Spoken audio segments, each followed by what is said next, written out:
This is CBC Winnipeg News.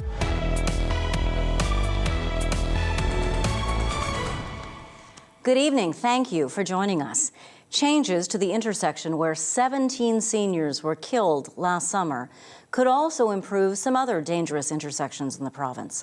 One of the proposed changes proposed by the province is an R-cut configuration that's being considered on another Manitoba highway as well, near the town of St. Anne. As the CBC's Josh Crabb reports, that spot has also been the site of numerous collisions.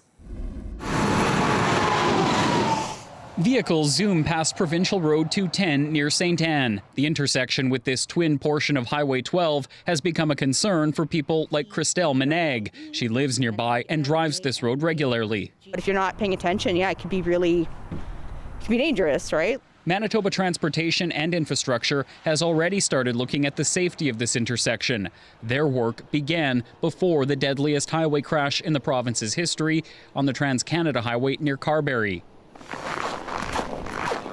RM of St. Anne Reeve, Richard Peltier, says changes here are needed too. The priority is out there, and I agree with that. They lost a lot of people. I mean, I feel for the family and so on. But nevertheless, it's still on the table for us. A road safety review of this intersection at Highway 12 and Provincial Road 210 was completed this past August. It shows between 2010 and 2019, there were 63 collisions here. People were injured in 27 of them. 3 involved deaths. Some of the options being considered mirror proposals released by the province Monday to improve safety at Highways 1 and 5. Premier Wab Kinew says decisions on that stretch of road will play a role in future highway safety improvements. We're identifying other intersections, other stretches of highway where there are challenges around safety. The review of the St. Anne intersection says an R-cut configuration similar to the one being considered near Carberry is possible. It would eliminate left turns and cutting across all 4 lanes of Highway 12. The review calls for more research to make sure large trucks can get through safely. For now, some drivers are just avoiding it. Well, I'm not impressed. Why not? Well, it's dangerous, you know. There is an overpass just north of the intersection drivers can use instead. Peltier is encouraging more people to use it. I used to use the highway going to stand back, going by that intersection, but I had customers, I had people that I know that passed away on that corner, and after that, I used the overpass. No decisions on changes have been made yet. People in the area will hear other options during upcoming public consultations. Josh Crabb, CBC News, St. Anne. Now, the R-cut design is rare in Canada. Some say it looks baffling. So what exactly is it and how does it work? The CBC's Ian Fraze breaks it down for us and shows us why there is convincing evidence it can reduce injuries and fatalities. Waiting to merge as heavy traffic barrels toward you. This maneuver happens countless times a day, including on Highway 5 near Carberry. But last year it led to tragedy. A bus full of seniors hit by a semi-trailer. 17 dead, 8 injured. We are going to do the safest thing when it comes to the future of this intersection. This week the province announced 3 options: a roundabout, a widened median, or what's called a restricted collision U-turn or R-cut. Rather than drivers crossing a busy 4-lane highway, they're led from the intersection for a U-turn. This type of intersection is almost unheard of in Canada, but not in parts of the U.S. like Minnesota. The first time, at least in my experience, when we show this to the public and be like, this is an option we're considering, most people are baffled. An R-cut intersection prevents left turns and going through 4 lanes of traffic. Drivers turn right onto the main highway, weave to a dedicated lane for U-turns, and then head off in the direction they need to go. Those types of maneuvers are just much less prone to severe crashes than trying to cross a highway. Derek Luer is a Minnesota traffic engineer. He says R-cuts make intersections safer. What we found so far is about a 70% reduction in fatal and serious injury crashes. But at first, drivers can find them puzzling. It will be more confusing if this is implemented at only one intersection. It will require a significant education campaign public awareness to bring attention to this type of intersection. Before choosing any option for the intersection, the province will seek input from Manitobans. Ian Fraze, CBC News, Winnipeg. A Manitoba First Nation is taking Ottawa to court for keeping annuity payments frozen in time for the past 150 years. Lake Manitoba First Nation and a community member representing Treaty 2 are seeking class action status in the lawsuit. They argue the Crown breached its obligation to Treaty 2 members by keeping the annual payment stuck at $5 a year ever since the treaty was signed in the 1870s. The lawsuit alleges the payments were supposed to retain the same level of purchasing power for future generations and should have risen over time with inflation. Lake Manitoba is at least the third Manitoba First Nation to file a lawsuit like this in the past year. A Winnipeg contractor has been fined more than $7,000 after a worker was injured in an explosion in June of 2020. The worker was spraying a foundation coating in an excavated area of a home when that vapor ignited and exploded. The worker suffered significant injuries.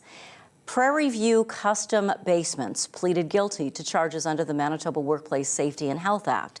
Investigators determined the employer had not ensured the work area was adequately ventilated. The Millennium Library Parkade is very popular with downtown workers and with people who are going to concerts and sports games at Canada Life Centre. But that parkade needs major repairs. CBC's Cameron McLean reports that the city may spend tens of millions of dollars to keep it running. Underneath the Millennium Library sits one of Winnipeg's busiest parkades. People like Tyler McDonald rely on it to get to work. It's one of the only parkades in town that both isn't full and actually takes a debit card. All the others take credit cards.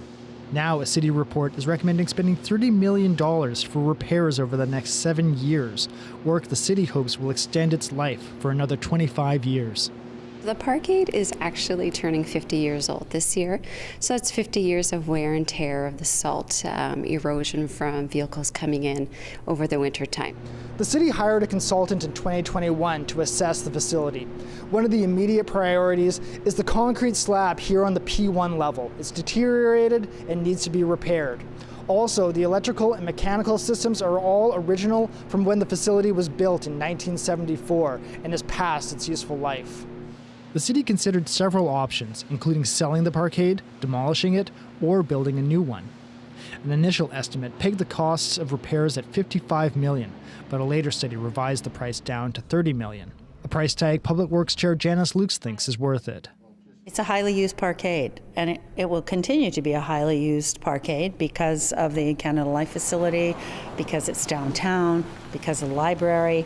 It's a beautiful parkade. It's heated, it's nice, it's secure. This bike stall stays empty for most of the winter, but Mark Coho of Bike Winnipeg says there is still a waiting list for passes as people use it in the summer. Ideally, we'd like to see it upgraded so it's a little easier to find, a little more accessible, and potentially expanded. The Public Works Committee voted to refer the costs of repairs to the 2024-2027 budget process. If approved by Council, work could start this year and be finished by 2030. Cameron McLean, CBC News, Winnipeg. And yet city councillors have been warning for weeks that Winnipeg is under major financial pressure. One thing, though, one big item that is often blamed for spending overruns is coming up under budget. A report presented to the police board last month says the force will be under budget by almost $13 million. Those savings come mostly from an adjustment to how much the city has to contribute to the police pension fund. That decision resulted in a savings of more than $23 million for the city. The province also increased the money it gives the police service by more than $5 million. Details of the 2024 budget are expected to be released next month. The RCMP has launched a national race-based data collection project. It will collect, analyze, and report race-based data.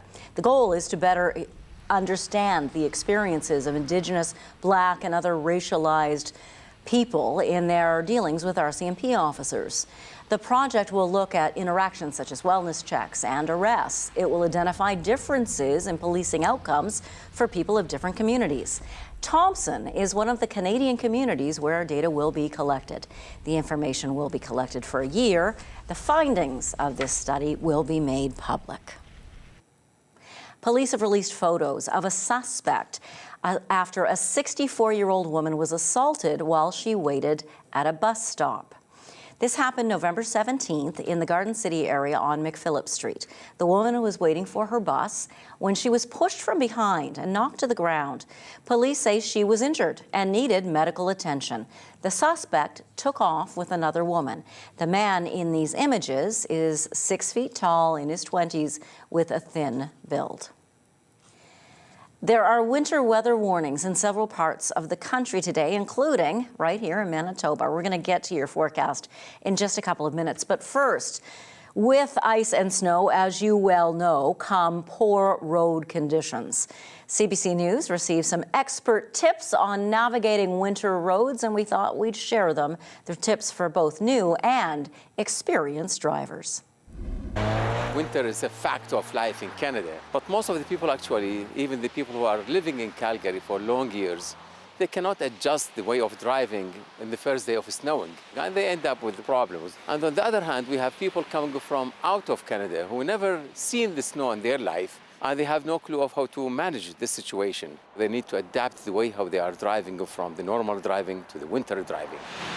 First of all, when you start driving, you should apply the gas little by little, because you expect that it was going to start skidding and spinning. So you should be very careful, you should be very slow. And the second thing, when you see that the car ahead of you start moving, you should not follow right away. You should leave more space and more time between your vehicle and the vehicle ahead of you. If you are driving and you are turning right or left, you start slowing down before you make the turn.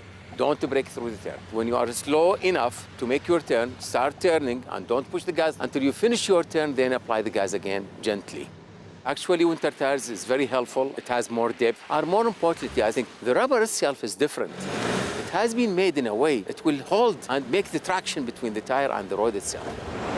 In winter time, we do recommend to have extra cloth, extra blanket, have all the time a jug of windshield wipers, have all the time a shovel so that you can prepare yourself just in case it happened, you went off the ditch or for some situation there is no help beside you, there is no connection for your cell phone, at least you can keep yourself warm till help will approach you.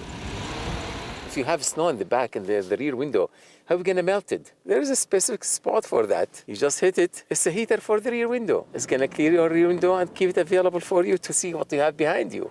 The first day of snowing, every single year, we found 200 to 300 accidents. Why? Right? People don't think that it is cold. They're going to turn the engine on, heat in the cabin. When they get inside the car, they find it is warm, it's nice. Yes, it is warm, but the tires are still cold.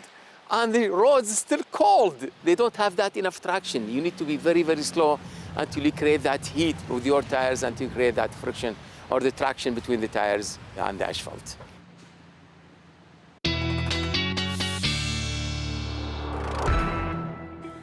Some great advice. And when you're packing that winter survival kit in the car, make sure you got good warm stuff too for our temperatures. Marjorie Dowhouse covering weather for us, of course. We have weather warnings in effect? We do have weather warnings in effect, and this is all due to an Alberta clipper that's making its way. Satellite radar is going to show you where it is here in just a moment, but the weather warning is for western Manitoba. Let's take a look at the graphic. I'll show you exactly where that snowfall warning is. 10 to 20 centimeters of snow expected for this area starting this evening. So this affects Dauphin, Riding Mountain, Minnedosa, Russell, as well as Swan River. We're looking at snow here starting Tuesday and continuing through into Thursday afternoon. Yeah, 10 to 20 centimeters of snow on top of that too. Northeast winds at times gusting to 40. Here's a look now at the satellite radar, and you can see exactly where this Alberta clipper is. A clipper, of course, has heavier snowfall and some stronger winds. It is now in Saskatchewan, but you'll see here in Futurecast, this is expected to start crossing the border here between Saskatchewan and Manitoba just before midnight.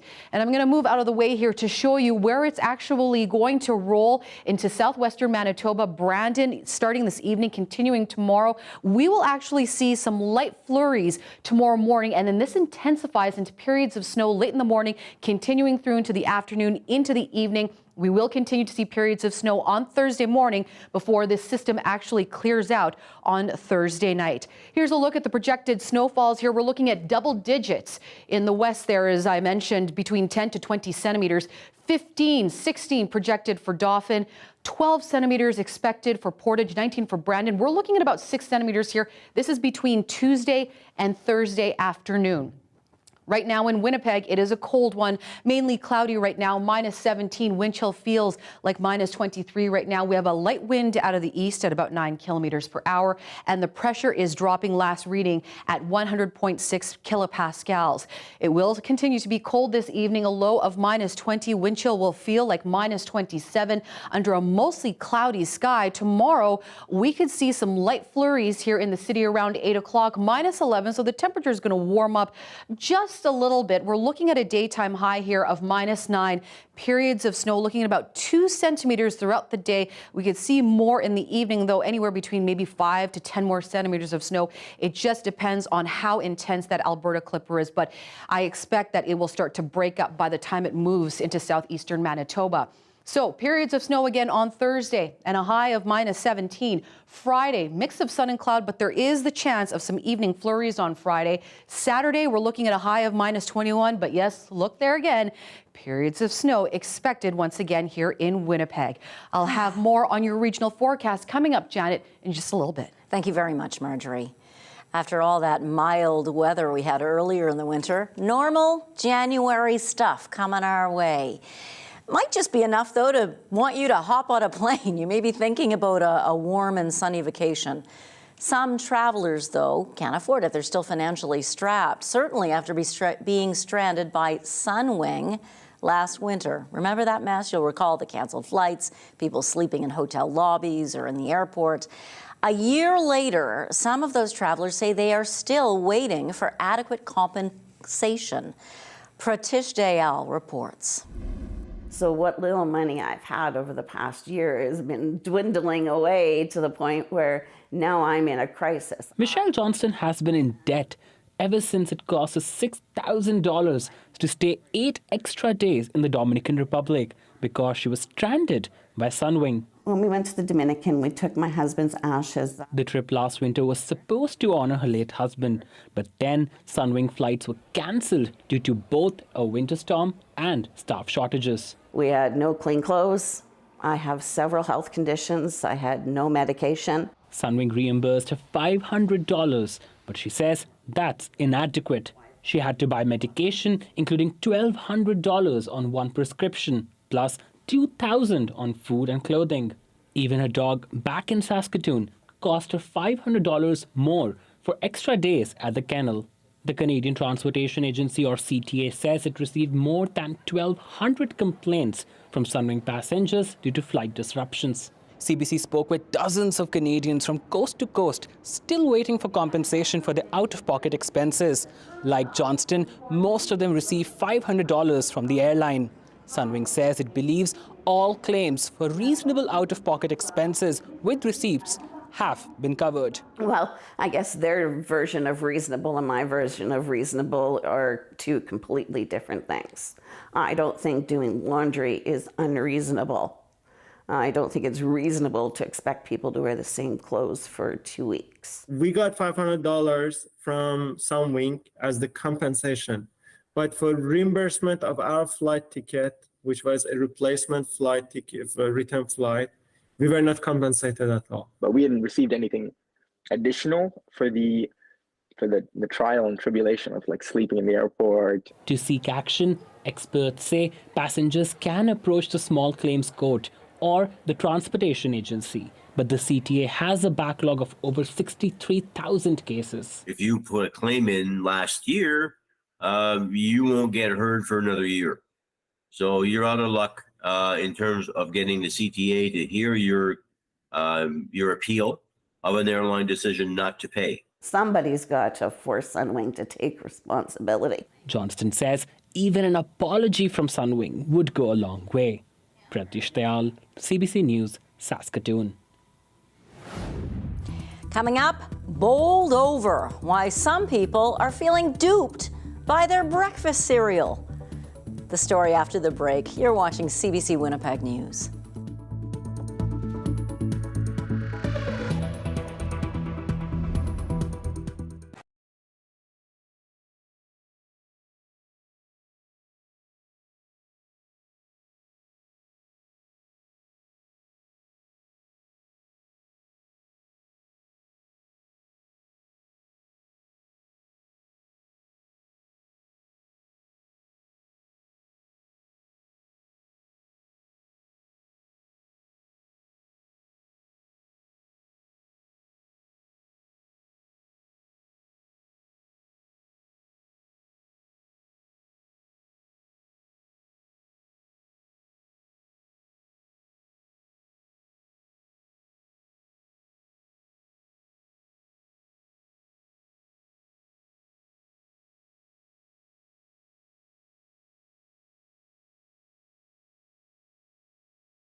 As grocery prices rise, shoppers, of course, are pinching their pennies, and they're also keeping an eye out for food labels they feel could be misleading. Most of that scrutiny is focused on the quantity in the package as things get smaller, and also the quality of the ingredients.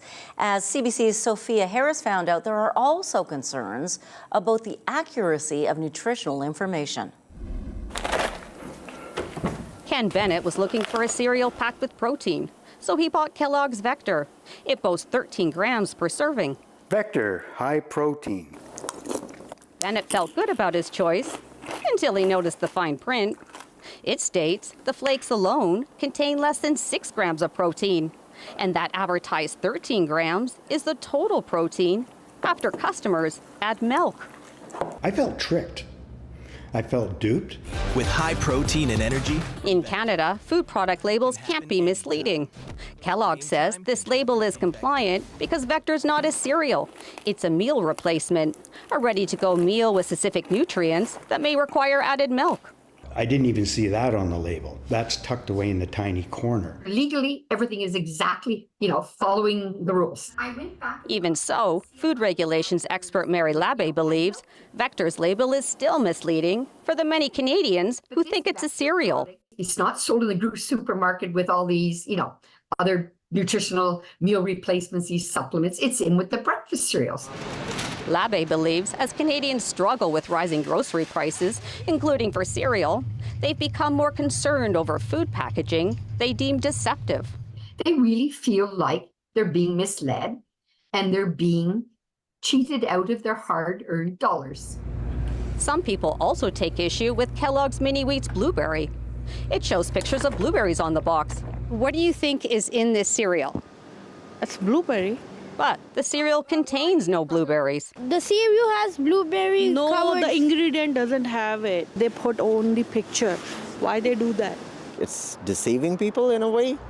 Kellogg says this label is also compliant with regulations because it clearly states the cereal is made with natural and artificial flavor. Why it's okay to say blueberry? Still, Labbe has concerns. That product doesn't say blueberry flavored mini wheats, it just says blueberry mini wheats, and that's a big difference. Labbe says the federal government needs to do more to help shoppers navigate food labels. Ottawa says it's currently looking into retail practices harmful to Canadians. Sophia Harris, CBC News, Chilliwack, BC.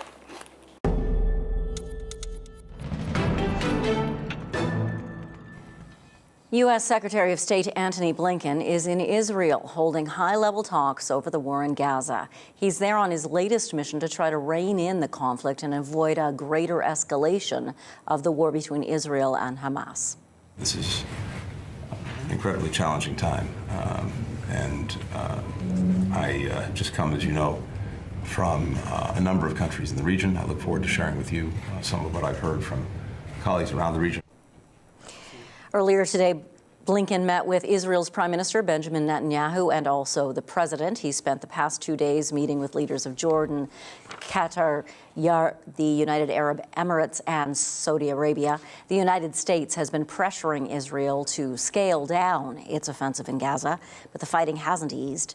After meeting with Arab allies, he said they wanted integration with Israel, but only if a path to a viable Palestinian state is created. Blinken has made several trips to the region since the Hamas attack that was launched on Israel October 7th. Former American President Donald Trump was back in court today. A 3-judge appeals panel in Washington was hearing arguments in his 2020 election interference case. CBC's Chris Reyes has details. It's become a familiar sight. Former President Donald Trump arriving by motorcade to another courthouse, this time in Washington, D.C., to argue that presidential immunity protects him from charges of election interference. Special counsel Jack Smith announced Trump's indictment in August. In court, Trump's lawyers issued a stark warning before a panel of 3 federal judges. To authorize the prosecution of a president for his official acts would open a Pandora's box from which this nation may never recover. Federal prosecutors pushed back and argued that no president is ever granted blanket immunity, adding that Trump's alleged attempts to overturn the 2020 election was unprecedented, so it would not be a slippery slope for him to face charges. Never before has there been allegations that a sitting president has, with private individuals and using the levers of power, sought to fundamentally subvert the democratic republic and the electoral system. Trump and his lawyers spoke shortly after the hearing. A president has to have immunity. And the other thing is I did nothing wrong. We did nothing wrong. We can't have a country where every 4 years there's a cycle of political recrimination where one administration attacks a prior administration when in fact that candidate is leading in the polls and will be the next president of the United States. The 3 judges repeatedly challenged Trump's lawyers on their claim of presidential immunity, citing examples of criminal acts that a president can be held responsible for. What I heard was a 3-judge panel that was very skeptical of the Trump's arguments here, the Trump team's arguments. Until the judges rule, the election interference case remains on hold. The trial is currently scheduled for early March. Chris Reyes, CBC News, New York. Nearly 36 churches have burned to the ground in Canada over the past 3 years, 4 in Alberta in the last month alone. That is a sharp increase, and it's happened since the news emerged about the possible unmarked graves at sites of several Canadian residential schools. CBC's Terry Reith has more. Just before Christmas, 4 Alberta churches were torched. Bicycle in the south, Janvier near Fort McMurray, and 2 in Barrhead. All but 1 church was completely destroyed. But the surge in arson fires at Christian churches started here in the South Okanagan in May 2021. That's when 2 fires ripped through historic churches on the Osoyoos and the Penticton Indian bands. Clarence Louie is the longtime chief in Osoyoos. Nobody knows who did it. We can guess. I don't think white people came here and burnt this down. CBC News examined police files, court records, and media reports. We found that compared with previous years, the number of arsons at churches doubled in early 2021, after news broke that possible unmarked graves were found near the Kamloops Indian Residential School. Of course, natives are going to be pissed off. It's going to be emotions from A to Z. Indigenous scholar and podcaster Paulina Johnson doesn't condone, but does understand why some would set fire to what are seen as symbols of colonialism. I think for many Indigenous peoples, it gives them a voice because for the longest time, Canada hasn't really actually acknowledged us. But there are consequences. In Morinville, Alberta, where the Catholic faith runs deep, the loss of the historic St. Jean Baptiste Church was painful. No one has ever been charged in this fire, but the former fire chief, now in charge of replacing the church, says there's little to be gained by pointing fingers. We don't know how the incident started, and we don't know who is a part of starting that. And so therefore, why would we single out one part of a community and target them for it? The goal here is to rebuild a traditional Catholic church and restore the bells that once rang here. But in Osoyoos, it's a different story. There are no plans to erect a new church. And even if we did build it, the res punks would come and burn it down again, probably. Of the 33 churches destroyed since May 2021, charges have been laid in 9 of the fires. 22 remain under investigation. Terry Reith, CBC News, Osoyoos, British Columbia. A new study from Dalhousie University suggests artificial intelligence could play a big role, a positive role, in the early detection of skin cancer. Dalhousie's in Halifax, and Nova Scotia has one of the highest rates of melanoma in Canada. Melanoma is the deadliest form of skin cancer. It can spread to other parts of the body if untreated. The study finds many in the province of Nova Scotia lack access to specialists, but AI could help speed up the screening process. Andrew Lamb explains. Researchers used an AI system called a photo finder to take images of skin lesions like moles on hundreds of study volunteers and analyzed whether they were cancerous. Researchers used a specialized camera that can see deeper skin structures not visible to the eye. So now we take the more in-depth image of the mole, and this is the image that the photo finder will use. Then the analysis of the lesion can begin. So then we select this image that we just took, and we use the Analyzer Pro function on the photo finder, and this is where the artificial intelligence comes into play. The AI will generate a score indicating whether the lesion is cancerous or not.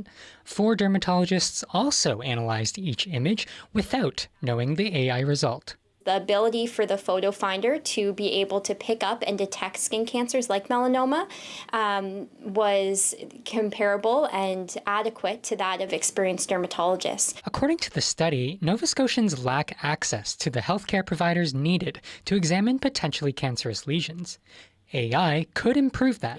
We want to make sure that patients have proper access to this care and that we don't miss melanomas at early stages because it's very curable if caught early. The researchers envisioned the AI system could be distributed to hospitals or cancer care centers.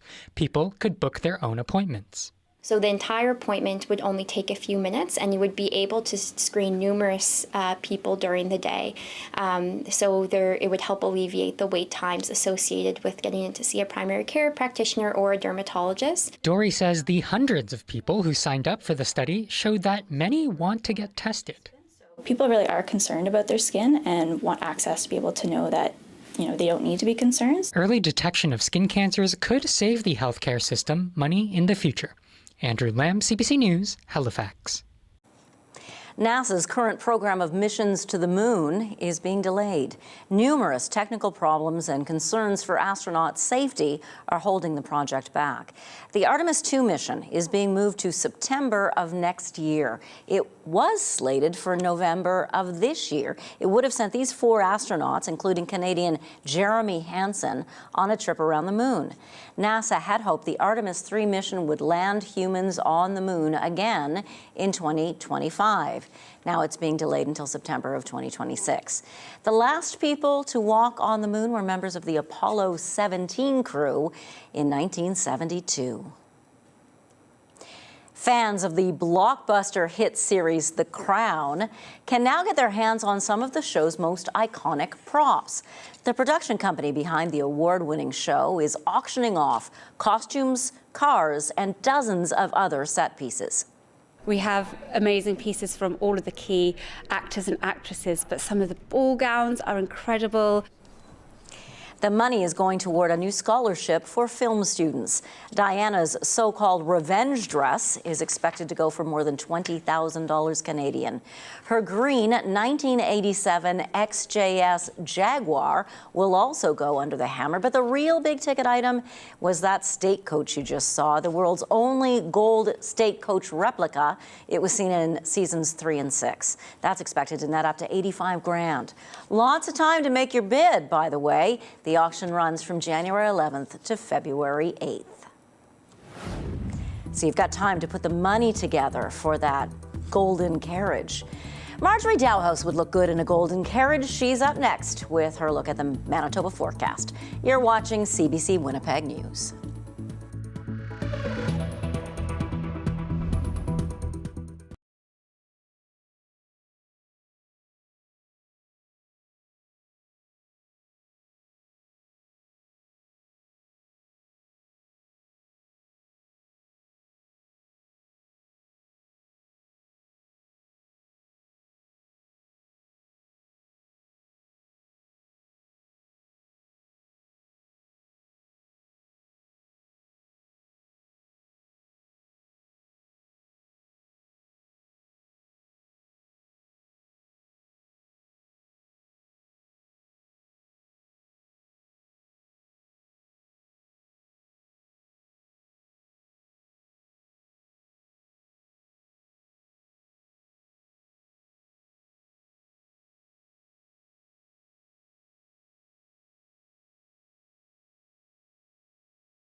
A report by Europe's Climate Change Service confirms 2023 was officially this planet's hottest year on record. Temperatures were above average for 11 months. September was the warmest September ever. Nicole Mortellero reports. After a year of record-breaking wildfires across the country, the warmest summer globally, and heat waves and droughts, it may not come as a surprise that 2023 was the hottest year on record. How hot? Very hot. According to the European Union's Copernicus Climate Change Service, 2023 was 1.48 degrees Celsius warmer than the pre-industrial average, blowing away the previous record of 1.25 degrees Celsius set in 2016. I think it's fair to say it surprised all climate scientists. The sheer number of records that were broken and how they were broken. They were broken by very large amounts. For the first time on record, every day of the year was 1 degree Celsius above the pre-industrial average, and half of those were more than 1.5 degrees Celsius above. Climate scientists say there were contributing factors as to why there was such a rapid rise. First and foremost, the continued use of fossil fuels, pumping CO2 into our atmosphere, and record-breaking ocean temperatures. 2023 also saw an El Niño, a natural and cyclical Pacific Ocean phenomenon, which also helped to bump temperatures slightly upward. But typically, those effects are felt in the subsequent year, which means 2024 could end up being warmer than 2023. And the reality is, when we look back at 2023 in 5 or 10 years' time, it's likely to be one of the coolest years of that period. So the reality is, it doesn't matter if it's just below or just above 1.5 degrees. What matters is that we get that political action and rapid climate action to get to net zero as quickly as possible. Nicole Mortellero, CBC News, Toronto.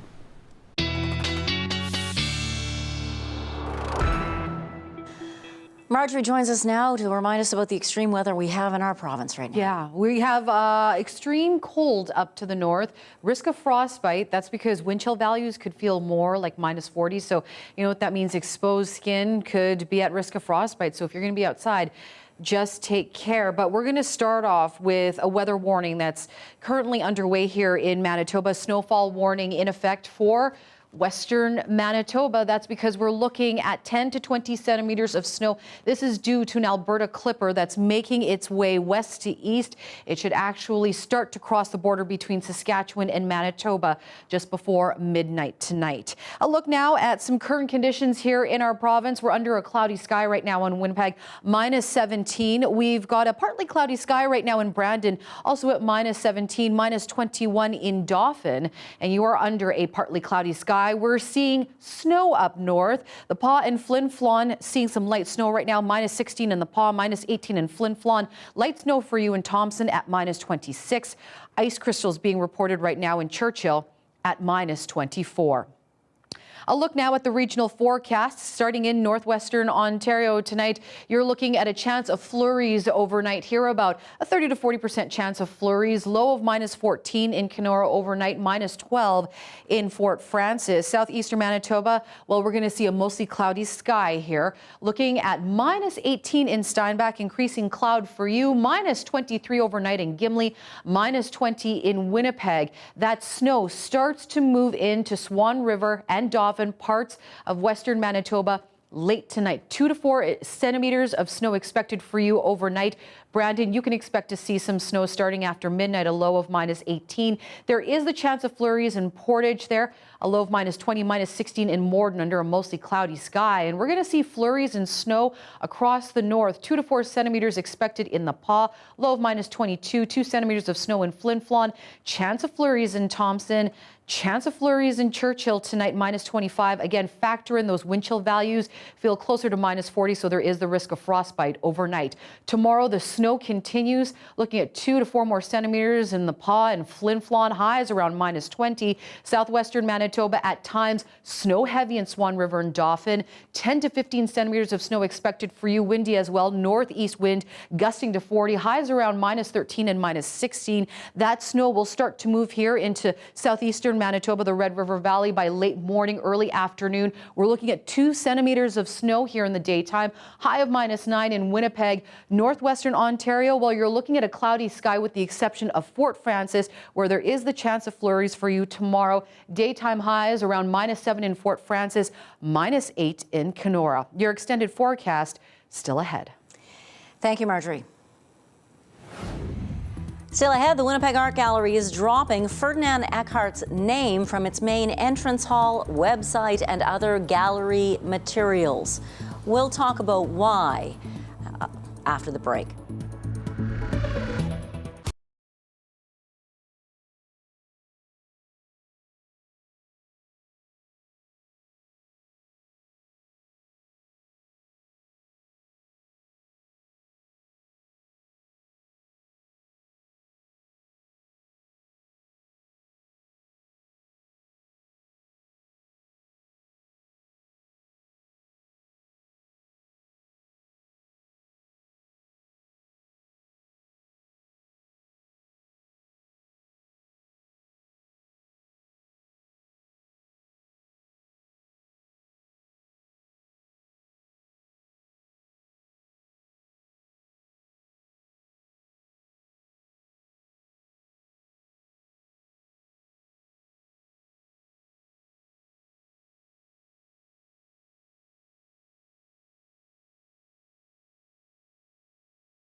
The Winnipeg Art Gallery is dropping Ferdinand Eckhart's name from its main entrance hall, its website, and all other gallery materials.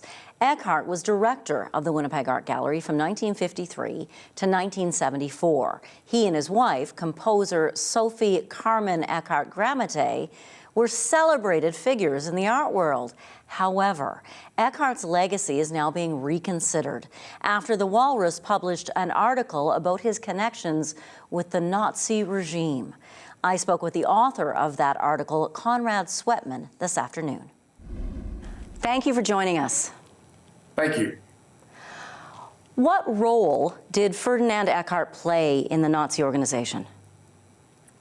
I think Eckhart could best be described as a sympathizer, the period of his public statements promoting, cheerleading the Nazi regime lasted for a few years, and the early days of the regime. And mostly what he was doing was abetting and the sort of the consolidation of control over the arts and cultural world by the Nazi regime.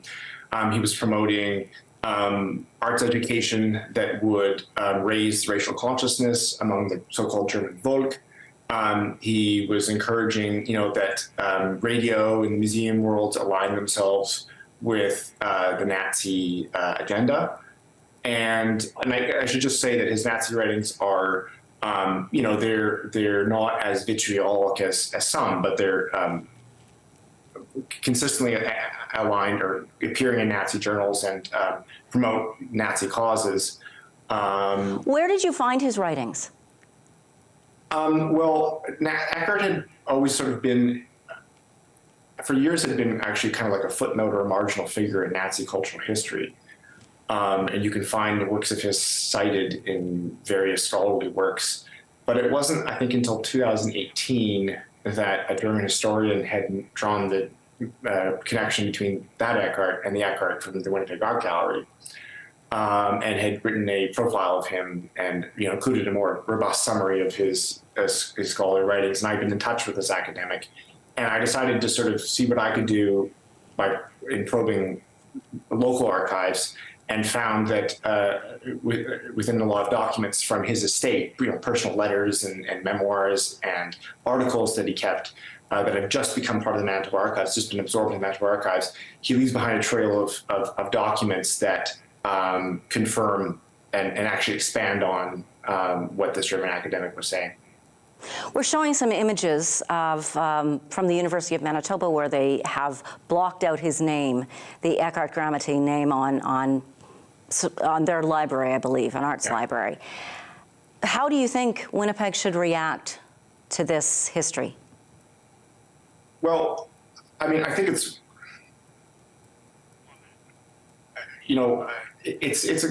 I'm sure for many, he's someone for whom they have fond memories. He accomplished a lot for the city. People are, I guess, are permitted to have complicated feelings about him. I didn't know him, and, my approach has been very critical.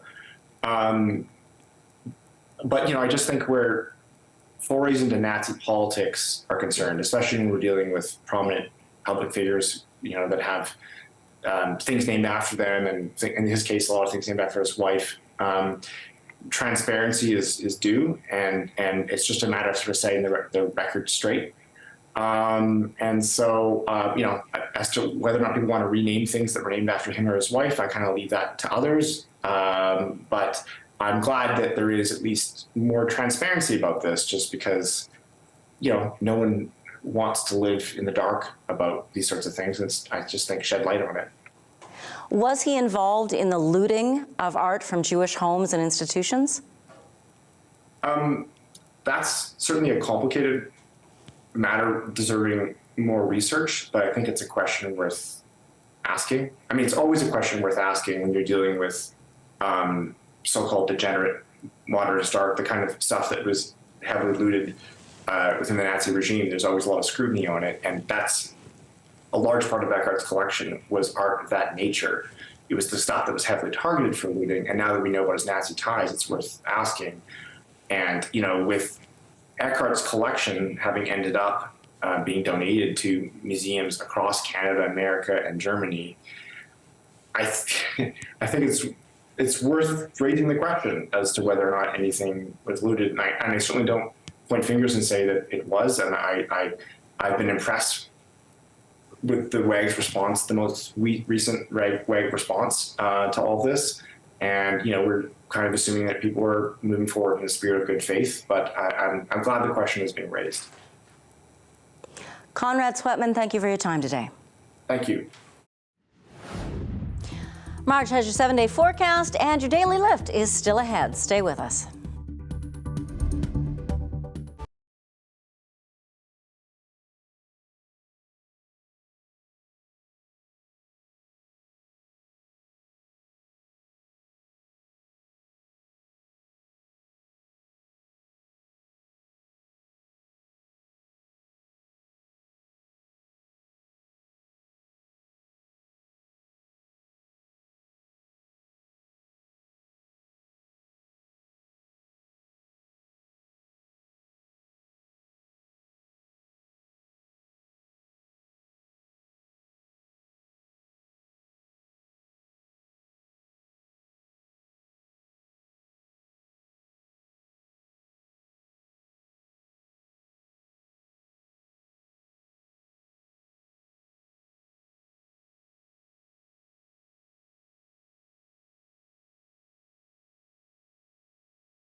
So we're looking at periods of snow over the next 2 days here in Winnipeg. That's because an Alberta clipper is rolling through, and that's what's prompting the snowfall warning out in western Manitoba. Friday, we'll get a break from the snow there, but it should begin again Friday evening. And then Saturday, more periods of snow, high of -21, and then it gets cold. Sunday, sunshine and a high of -24, -21 on Monday and sunshine. And then we could see a cloudy sky on Tuesday next week, high of -17. Well, Janet, a baby elephant in southern India, separated from its herd for days, is now back with its mom. I wonder if they got separated. Oh. The reunion is your daily lift.